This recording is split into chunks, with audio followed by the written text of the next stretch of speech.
This is the second video for week number 10. How do we support our volunteers? Thomas Bandy is an internationally recognized consultant, conference speaker, and leadership coach for Christian organizations and faith-based nonprofits. He is the president of Thriving Church Consulting. He suggests that we begin by understanding the three biggest reasons why potential volunteers do not choose the church. They may go to the United Way, the Salvation Army, or the Cancer Society, but many volunteers actually avoid churches like the plague. And here are the reasons that are normally reported. Number one, volunteers abhor waste. Churches spend way too much money on overhead like sacred property and old technology, useless programs, and sometimes boring worship, says Bandy. He obviously has a bias there. Volunteers wonder why they're working so hard for an organization that is so unproductive and seems unconcerned about it. The second is that volunteers only work for leaders whose lifestyles they respect. Clergy spend way too much time protecting days off or catering to trivial demands from members and attending obligatory meetings, and often fail to actually model the core values of the organization. Compare that to the CEOs of many nonprofits who are mission-driven, excellent time managers, and only attend meetings that matter to the success of the vision. Volunteers understand that. The third is, and I'm actually going to talk about that kind of management next week. Also, volunteers expect to celebrate successes. Churches spend so much time explaining failures. They have all kinds of excuses why ministries or missions don't succeed, usually blaming it on circumstances that are beyond their control. They rarely throw a party for exceeding a mission goal. Bandy also says that churches need to understand that volunteers need to get something out of their service. It's not all about sacrifice. And I know the theological purists in us want to say it is about sacrifice, but it's not all about sacrifice.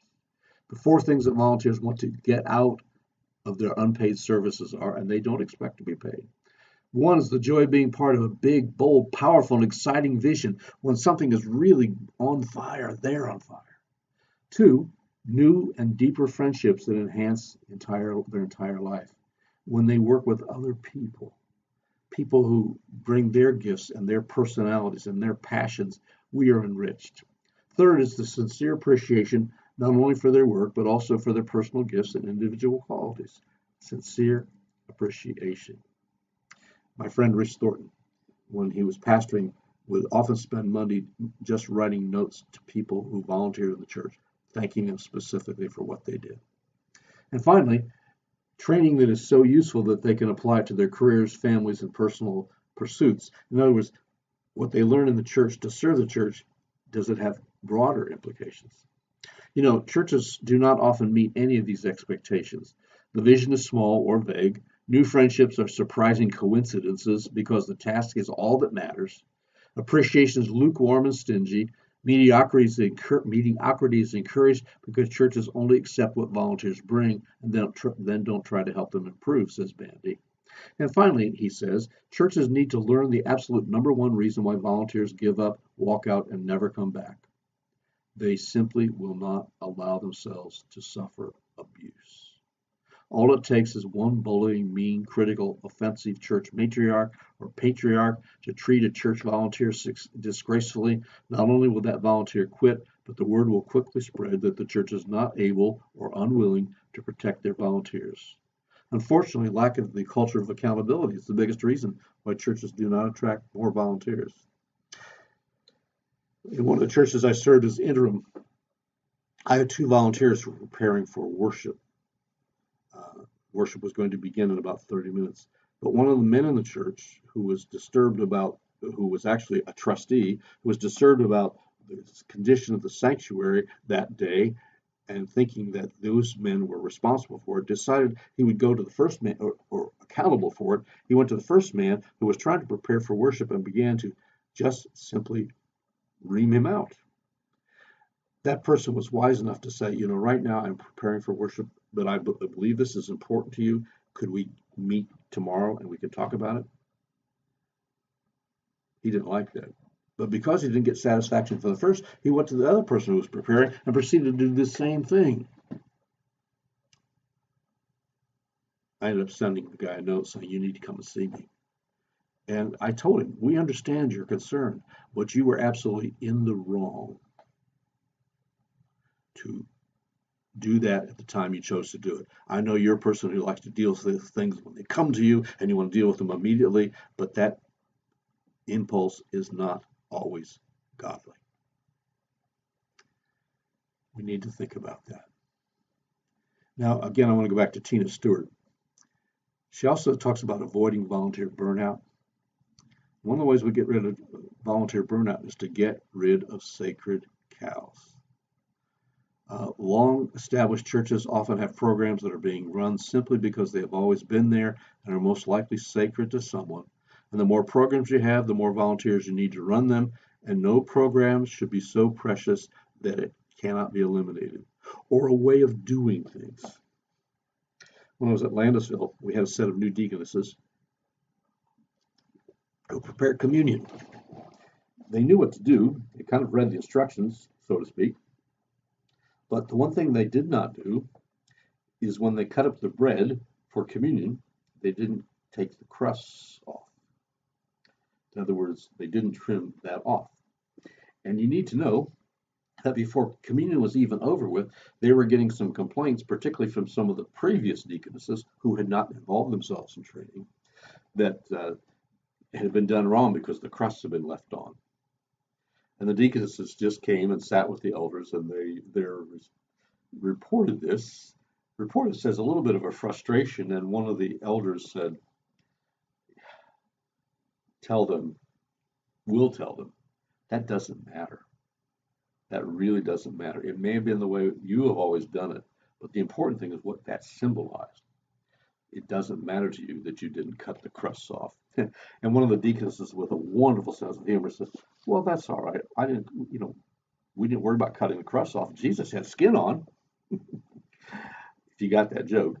But actually, after a while, that became a watchword in our leadership, that whenever someone had a ridiculous or unrealistic expectation of the way things had to be done, or a very narrow expectation, we would just say, "Jesus has skin on."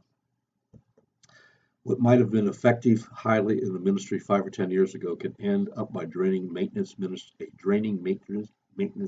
today.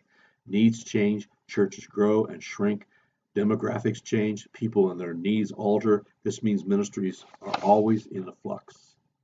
She also says that make it a habit periodically to evaluate programs and their purposes to see if they are highly effective. And if not, consider implementing something else that would be more effective and use fewer volunteers. But don't just keep putting volunteers into a job that has no return, or a ministry that is not returning. In addition to obsolete programs that stretch churches beyond their volunteer capacity, churches might consider setting limits to terms of service so that dedicated volunteers don't burn out from doing the same thing year after year after year. The Sabbath principle is a good principle. It is a principle laid down by God. We ought to practice it.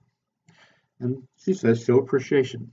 Show volunteers they're appreciated. Many people function in their roles wondering how effective their work is or how well they are, in fact, doing it. Besides this, volunteers may enjoy serving, but no one wants their work to go unnoticed. There are many ways to show volunteers appreciation. It can be as simple as saying thank you, or a formal recognition ceremony for outstanding service. The important thing is that you appreciate them by respecting your volunteers. You increase the likelihood of retaining them. To get more people involved in ministry, to make our churches more volunteer friendly. And so you have to ask yourself, what barriers are preventing people from volunteering in your setting? Is it time to begin to work to remove those barriers? Now, I hope both the readings and these additional comments have given you some help, good handles. But let me give you my one big takeaway. And frankly, it's been said several times, even in this lecture. Say thank you. Say it. Say thank you to your individual volunteers. Don't stand in the pulpit and say, "We really thank you for the choir's ministry today." Why not say thank you to the choir members individually? Do it consistently, not just every once in a while, or not just when you see something really big happen. Do it consistently and do it continually. And can I say it this way? Do it personally. Personally, it may be a face-to-face discussion. Personally, maybe a Facebook message. Personally, maybe a letter. But when you say, "Liz, Thank you for being faithful this week to spend time with your kids. It helps. It blesses. It increases. As the pastor who is responsible for worship, I make a practice every Sunday, before I leave the building or within 24 hours of the service, but before I leave the building if possible, any person who has involved themselves in leadership in worship, from the musicians who play to the men who run the sound system, to the greeters who are at the door, I try to make a point as much as I can to say to them, thank you for helping us in worship today. That's why I say it, for helping us in worship today, because they are contributing as a community to a task that blesses the community in the name of Christ, and we couldn't do it without them. Okay, my friends, that is the end. Looking forward to reading your papers that are coming in. And if you have any questions about the big one at the end, feel free to contact me. And please have a good day. Thank you for the service that you do in your church, for I know that the service you do is a blessing and an influence for Christ. Amen.